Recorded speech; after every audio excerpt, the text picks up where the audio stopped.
नमस्कार दोस्तों, मेरा नाम है विजय कुमार। आप देख रहे हैं कॉमिक्स पिटारा चैनल को। तो चलिए दोस्तों, बाकेलाल की इस हास्य और मजेदार कॉमिक्स को शुरू करते हैं, जिसका नाम है अक्कड़ बक्कड़।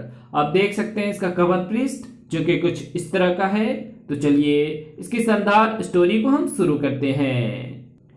संजय गुप्ता पेश करते हैं हास्य सम्राट बाकेलाल का हास्य कॉमिक अक्कड़ बक्कड़। भगवान शिव जी के 7 वरदान के फलस्वरूप बाकेलाल जिसका भी बुरा करता है उसका होता है भला, और बाकेलाल को भी उससे होता है अल्प लाभ। बाकेलाल को इन सब बातों से कुछ लेना देना नहीं, उसको तो बस चाहिए विशालगढ़ का राज सिंहासन, जो उसे राजा विक्रम सिंह को मारकर ही मिल सकता है। मुझे अचानक बुलवाया गया तो मैं समझा था कि मोटे का देहांत हो गया, परंतु ये तो जीवित है। लो, बाकेलाल आ गया। बाकेलाल रानी की आंखों में मोतियाबिंद उतर आया है। रानी को सब कुछ धुंधला धुंधला दिखाई पड़ रहा है। राजवैद्य का कहना है कि यदि चश्मे शाही का जल लाकर महारानी की आंखों पर छिड़का जाए तो महारानी का मोतिया कट जाएगा। चश्मे शाही का जल तैमूर नगर में मिलेगा। बाकेलाल, मैं चाहता हूं कि तैमूर नगर जाकर तुम चश्मे शाही का जल ले आओ।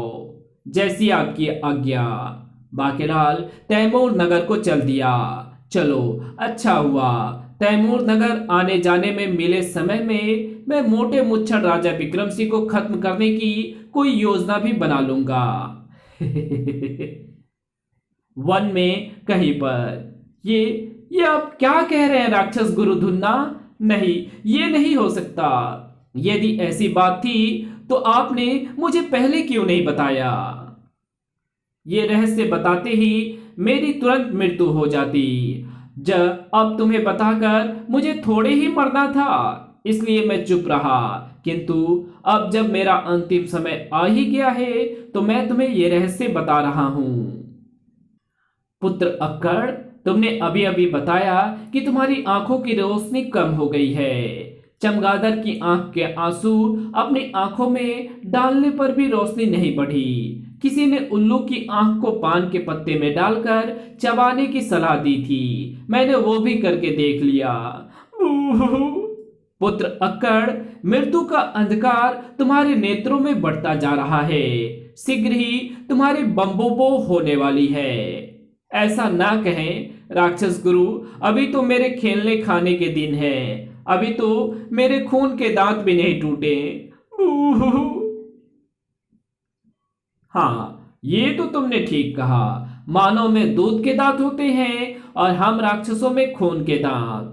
किंतु पुत्र, तुम्हारे भाग्य में यही लिखा है।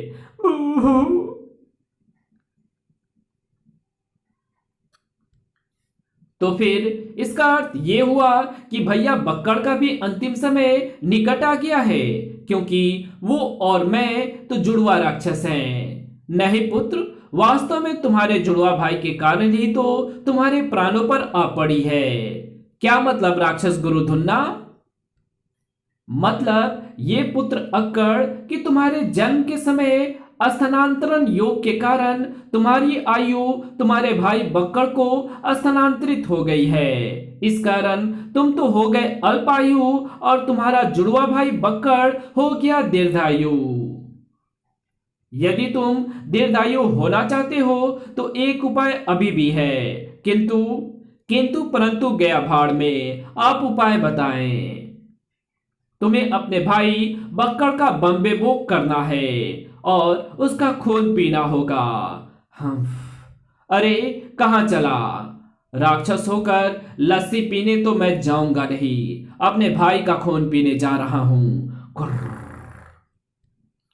वो तो ठीक है, किंतु उससे पहले अपनी आंखों की दिया बत्ती तो कर ले जाकर। आंखों की दिया बत्ती वो कैसे करते हैं?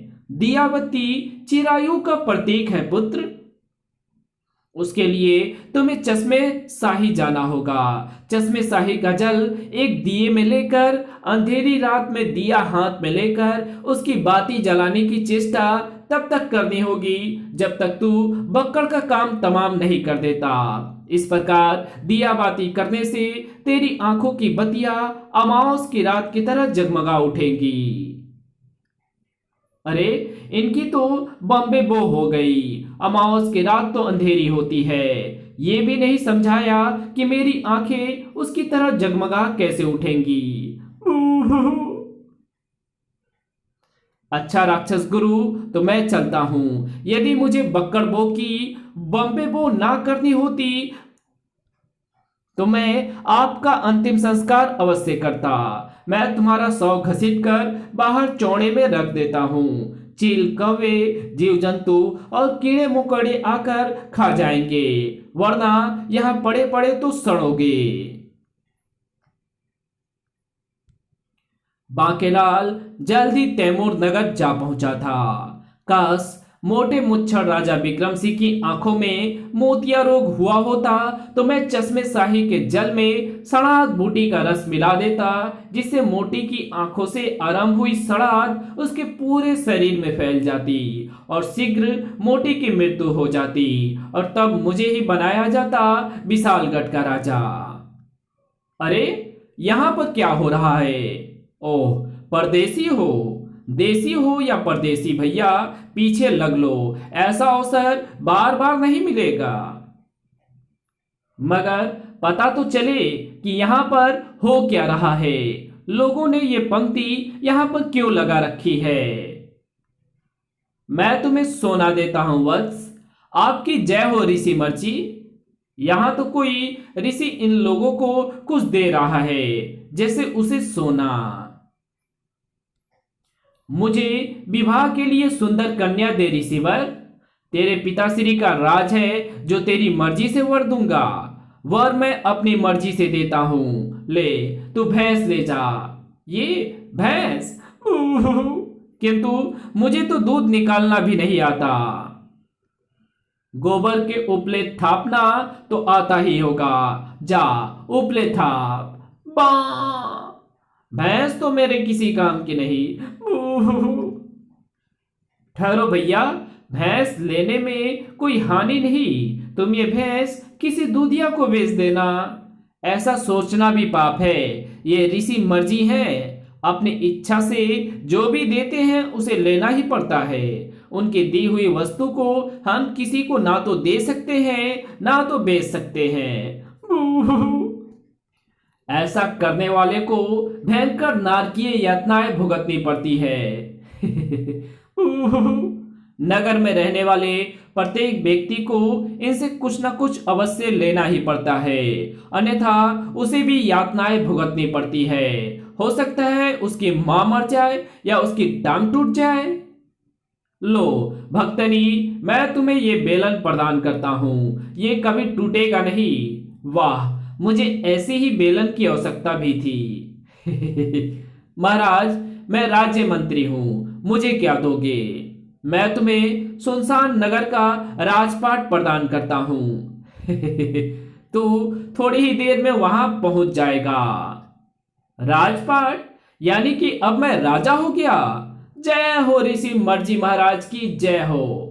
प्रसन्न तो ऐसे हो रहा है जैसे विशालगढ़ का राजा बन गया हो। इसे पता नहीं कि सुनसान नगर समुद्र के बीच में द्वीप पर बना है, वहां सिर्फ कछुए रहते हैं। लो, वो हो गया गायब, यानी चला गया सुनसान नगर का राजपाट चलाने। चल, मैंने तुझे पताल का राजपाट दिया, तू भी जा पताल। अरे बाप रे, ये तो पताल चला गया। मैंने तुझे दिया बोझ। नहीं, मैं धोबी हूं, बोझ तो मेरा गधा उठाता है। तो गधे को मैंने दिया घोड़ा होने का वरदान। ढेचू ढेचू हिंद। वाह, मैं तो गधे से घोड़ा बन गया।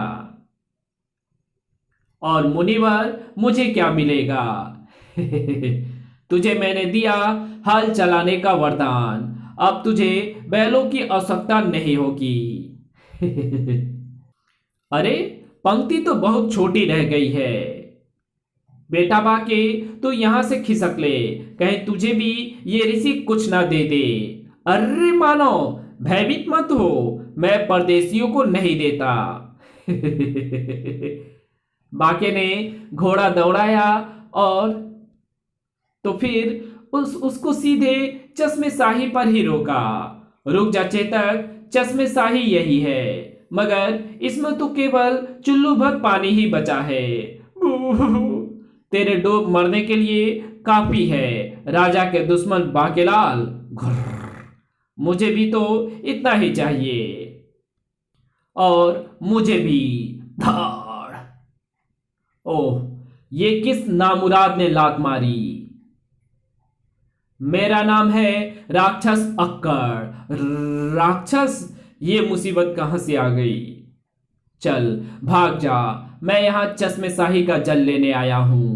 किंतु चश्मे शाही का जल तो मुझे भी चाहिए, हम आधा आधा बांट लेते हैं।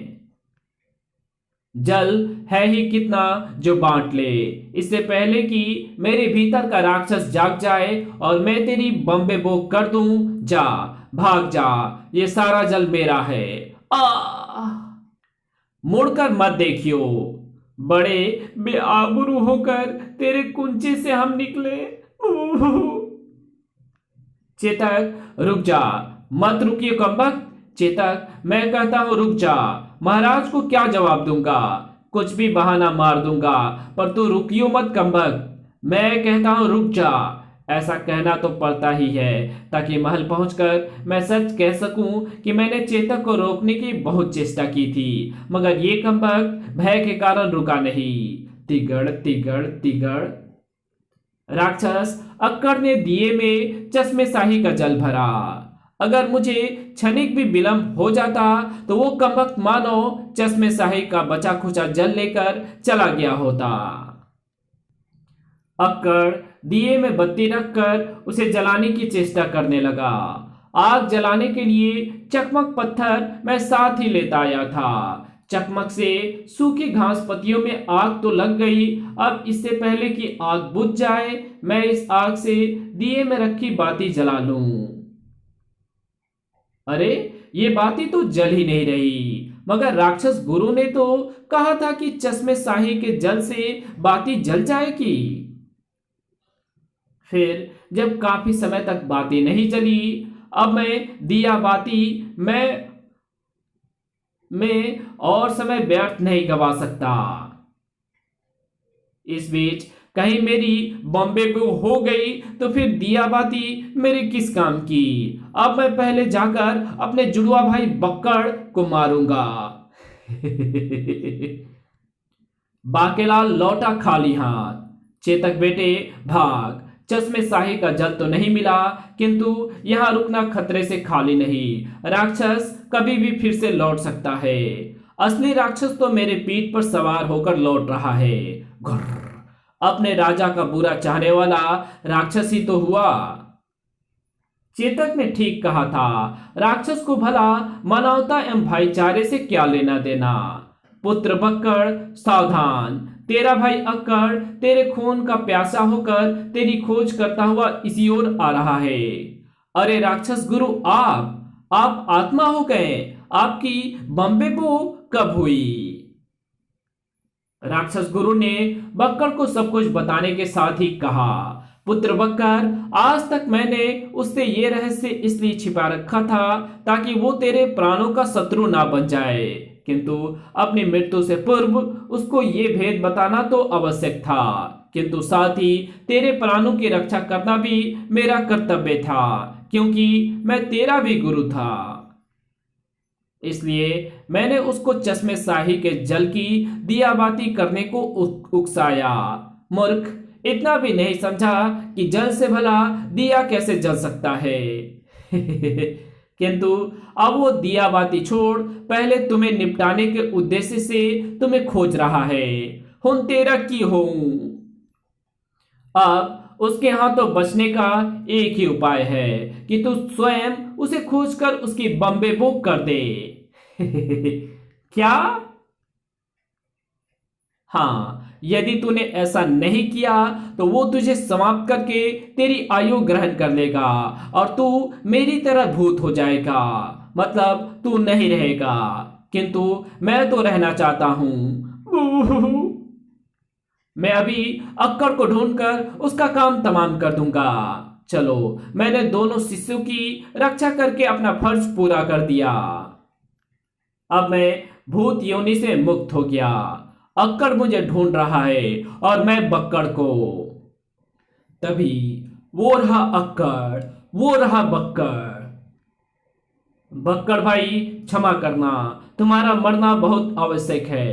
अक्कड़ भाई, मरना तुम्हारा आवश्यक है क्योंकि मैं तो दीर्घायु हूं। तो फिर युद्ध ही फैसला करेगा कि हम में से जो बचेगा वही जिंदा रहेगा। मैं बड़ा हूं, तू बड़े भाई पर हाथ उठाएगा? मैं छोटा हूं, तू छोटे पर हाथ उठाएगा? तो फिर ठीक है, तो मुझ पर हाथ उठा, मैं तुझ पर, हिसाब बराबर।